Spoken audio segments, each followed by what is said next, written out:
Okay, so just a few days ago, we all sat down and watched the world's best college football stars get drafted, and as per usual, things got weird. The Jacksonville Jaguars select Travis Hunter, wide receiver, defensive back. The Cleveland Browns select Shador Sanders, quarterback. We saw, quite literally, the most unprecedented draft fall in the history of the game. Shador Sanders must kill kittens and eat gerbils on his days off. We literally don't know what could have possibly happened to allow a player with a value measured to be an early first-round pick fall down to the fifth round, while Mel Kiper was having a near lethal stroke every time a team passed on it. But let's try to figure this out, okay? Let's say that every report about Shador was true. Maybe Deion Sanders, who still has to beat the LeVar Ball accusations, did call individual teams and say, "We will not play for you," even though he had publicly said he wouldn't play for the Browns. But stick with me here. Maybe Shador is just an arrogant asshole all of a sudden who pissed everyone off in all of his interviews and had his draft stock fall so low that Dylan Gabriel was taken before him. No, I'm sorry. That'll never add up to me, ever. But honestly, I don't buy any of that. To me, the most likely thing that happened here was that pretty much every team already had a starting quarterback and wasn't willing to spend valuable draft capital to take a risk on a backup quarterback who may not get a chance to start for at least 2 seasons. However, that does not explain why the Pittsburgh Steelers showed zero interest in him unless they're gonna ride the Aaron Rodgers dick train.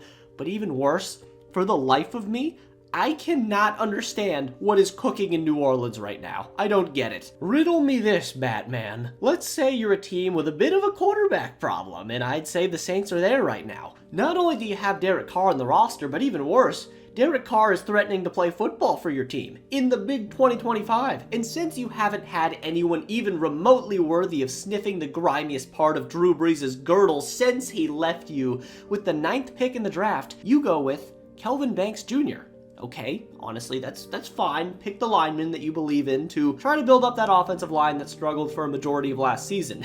then came step 2 of their plan. Draft Brandon Weeden. Tyler Shuck was selected 40th overall by the New Orleans Saints. Now, this is a guy who wasn't projected to be anywhere near this selection just a few months ago, but his stock kind of started rising out of nowhere, and he does have a lot of strengths. But the Brandon Weeden comparisons are going to be tough to avoid because the brother was a 7-year college player, most recently known for the worst pass at the combine, and if you looked at his strengths as a player without seeing his position, you'd think he's a slot receiver. And all of this has Saints fans in a state of panic they haven't been in since damn near Hurricane Katrina. Their Reddit is in shambles, and Saints fans are really just loving this pick. What the? Somebody got killed that bro. Fondo not took him down at the bins, bro. I swear to God, boy. Ain't no way. But it's not over yet, Saints fans. Yes, his age is a massive factor, but the only hope Saints fans have at this point is that Kellen Moore really believes in him. Then maybe it can work out, but it seems like the Derek Carr era is going to be ending here real soon. And if this 26-year-old rookie doesn't develop fast, this team isn't going to get close to a winning season for a few more years as the defense continues to age as well. Man, this is really making me feel better about myself. At least I'm not a Saints fan, am I right, guys? Am I right? But also, Saints fans, at least you're not Giants fans, because help me out here. My microchip in my brain is malfunctioning to try and comprehend what I witnessed New York do, and I'm glad I'm not alone. The New York Giants select Jackson Dart, quarterback. Why are we still here? Just to suffer. In a draft with prospects like Shador Sanders and Cam Ward, Jackson Dart may have stolen the title for the most divisive prospect among all players, because it seems like there's one part of the NFL community that sees Patrick Mahomes in him, while the others see prime Zach Wilson. He made a ton of splash plays at Ole Miss, but, his cadence was a bit unique, and the Giants themselves had a pretty interesting strategy of just ghosting the guy 2 weeks before the draft, and then trading up for him anyways, so, just a lot of green flags here. I do not like Jackson Dart. I really think the man has a ton of red flags written all over him, but I could always be wrong. He's gonna have to work for it though, and the big issue for me is he's a guy who was so used to a specific system in Ole Miss, and although yes, he's projected to sit behind Russell Wilson all year and learn, he's also gonna sit behind Russell fucking Wilson. And look me in the eyes and tell me that if Brian Daboll and the Giants win like 5 games again, that his job is gonna be safe. So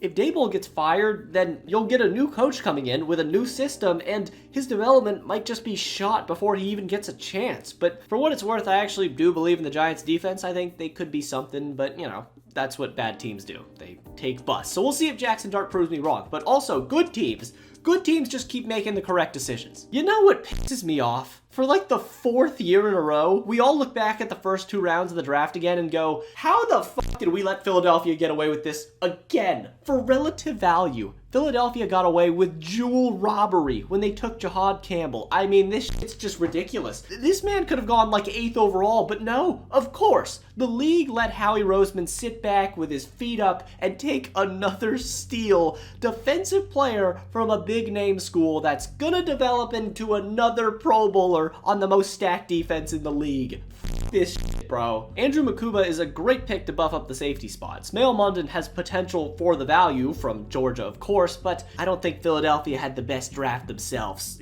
Close, but the Las Vegas... I'm joking. Okay, I'll get there in a moment, but to me, I love the Cardinals and Broncos drafts as well, but the team that had the best draft was the Seattle Seahawks, in my eyes. And hey, I'm just as shocked as the next guy. I was, and still am, very critical of the Sam Darnold contract, but I'm just now starting to see the vision. What the Seahawks are trying to do is, if Sam Darnold can be solid again in 2025, this team's floor is a worse version of last year's Vikings team. They have incredible defensive pieces still, an elite receiver in Jackson Smith and Jigba, and even if Sam Darnold doesn't work out, they have the most exciting prospect, not named Cam Ward, cooking in the oven. Y'all know how I feel about Jalen Milroe already if you watched that video I did a few weeks ago. I love the guy. Analytically, he is worth the risk in the 3rd round, and it's not close. So that pick is a 10 out of 10 for me, but I love the pick of O-line in the 1st round. Get Sam Darnold some protection, done. Great value in Nicky Manwari. Dude gives off Earl Thomas vibes, and I don't say that lightly. And then in the late rounds, they made the correct gambles you should take at that point in the draft. Take athletes with a high potential ceiling, because honestly, most of these dudes don't even make the roster, and Ricky White and Torrey Horton have that potential. So if I had to bet my own money on this, I'd say Seattle is going to have the best draft class 3 years down the line. But enough waiting, okay? It's time to talk about the silver and black, baby. Let's do it. Y'all want to know what I think? What does good old Tubby think about the greatest organization to ever exist? Well, with the 6th pick, I'll say Ashton Jeanty is growing on me. With the context of our improved offensive line on paper, my thing with Jeanty has always been about diminishing returns with positional value for running backs that high, and our horrendous run blocking for the past like 3 years, but if our offensive line improves and Jeanty is truly generational, I mean, come on now, how can I say no to that entertainment? Bowers and Jeanty? That could actually be terrifying for defenses. I'm not the biggest fan of Jack Besh. I mean, he's kind of just bigger Renfro, which, okay. Darian Porter is a big risk. 2 O-linemen is a bit risky as well, but I fuck with the Charles Grant pick. Yes, he played at butt nowhere, but this is a guy who's 6'5", 311 with arms that stretch to nearly 35 inches. If he played at Alabama and dominated, he'd be a top 5 pick, but my favorite selection in the entire draft is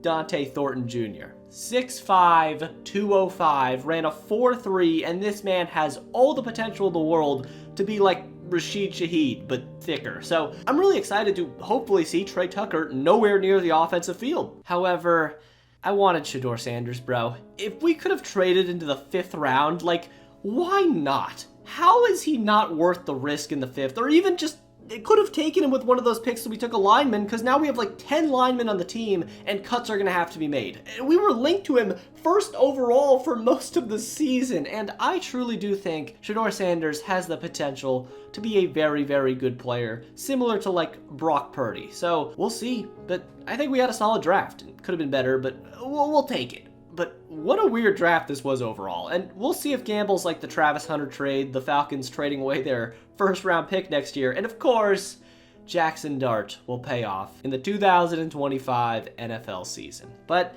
Anyways, if you like this video, then subscribe, because I got a lot of videos on the channel just like this one, and I got some big videos coming up, so stay tuned. And if you didn't like this video, then watch this video I did a few weeks back on the 2016 Raiders. It's pretty good, trust me. Thanks to all my Patrons for pledging $1 and other tiers too. It truly does mean a lot, but anyways, until next time.